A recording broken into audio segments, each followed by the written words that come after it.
औज़ु बिल्लाहि मिनश शैतानिर रजीम बिस्मिल्लाहिर रहमानिर रहीम।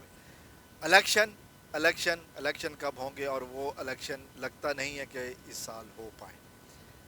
ये आज की खबर है और इस हवाले से मैं बात करना चाहूँगा। इससे पहले कि आगे बढ़ूँ, अगर आपने मेरा चैनल अभी तक सब्सक्राइब नहीं किया तो मेरा चैनल सब्सक्राइब कर लें, ताकि हमारा आपका रिश्ता आने वाली वीडियोज़ में कायम रहे। तो मैं बात कर रहा था इलेक्शन की। निगरान हुकूमत का जो वाहिद और सबसे बड़ा काम होता है, सबसे पहला और सबसे बड़ा काम होता है, वो होता है इलेक्शन करवाना। अनफॉर्चुनेटली हमने देखा कि मौजूदा सूबा पंजाब में जो निगरान हुकूमत थी, उसने इलेक्शन कराने के अलावा सब कुछ किया।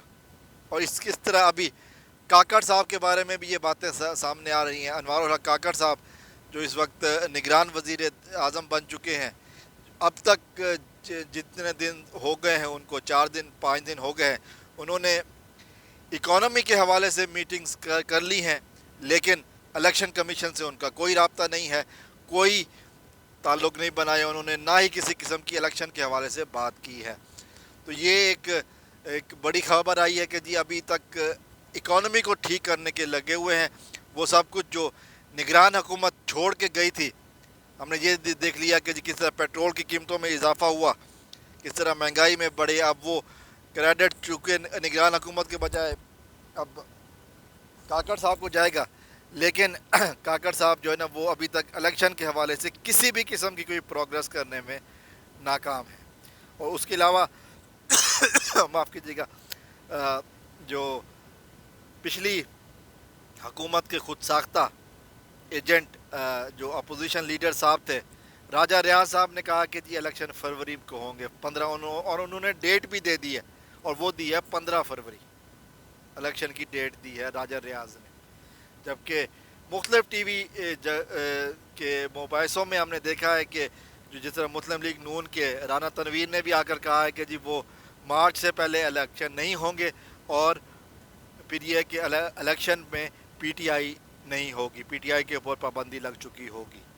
इसके अलावा ओन चौधरी ने भी ये जो है ना अपने एक इंटरव्यू में यही बात कही है कि पीटीआई के ऊपर पाबंदी लगेगी, फिर ही इलेक्शन होंगे, वरना इलेक्शन नहीं होंगे। उसकी वजूहत क्या है? उसकी वजह यही है कि सब जानते हैं कि जिस दिन इलेक्शन हुए उस दिन पाकिस्तानी अवाम ने अपनी पसंदीदा जमात और अपने पसंदीदा महबूब लीडर इमरान खान को वोट डालना है, और फिर वो वापस इक़्तिदार में आ जाएंगे। और फिर ये चोर, मैं ये फिर कहूँगा, ये जो चोर हैं, ये सब, इनको अब बिलों में घुसने की जगह मिली। ये सब कुछ पूरी तरह एक्सपोज हो चुके हैं अवाम के सामने कि कौन कौन चोर है, कौन करप्शन में है, किसने मफाद परस्ती की सियासत की, किसने मुनाफकत की। ये सब के सब खुडे लाइन लगेंगे, ये सब के सब, जैसे वो कहते हैं ना कि खुडे लाइन लग गए हैं, इनके साथ यही होने वाला है। और इसी चीज़ को, ख़तरे को जानते हुए मैं फिर कहूँगा कि ये चोर अब भागने की कोशिश कर रहे हैं। एक तरफ तो मियाँ नवाज शरीफ साहब अभी तक वापस नहीं आए हैं पाकिस्तान में, और दूसरी तरफ ये चोर, ये जो इनके जो इस वक्त मौजूदा जिन्होंने इक़्तिदार अभी छोड़ा है कुछ दिन पहले, वो चोर जो है ना वो भागने की कोशिश कर रहे हैं। राजा रियाज से जब पूछा गया कि आप किस पार्टी के साथ हैं, तो उन्होंने कहा कि मेरी कोई पार्टी नहीं है।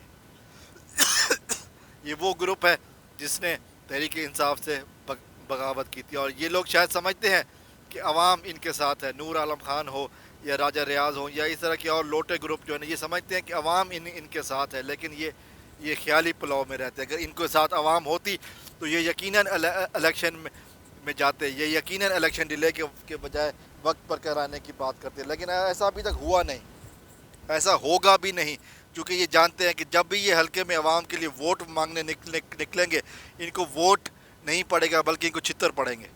इनको अवाम जो है ना वो बड़े प्यार से इनका ऐसा इस्तकबाल करेगी कि वो याद रखेंगे।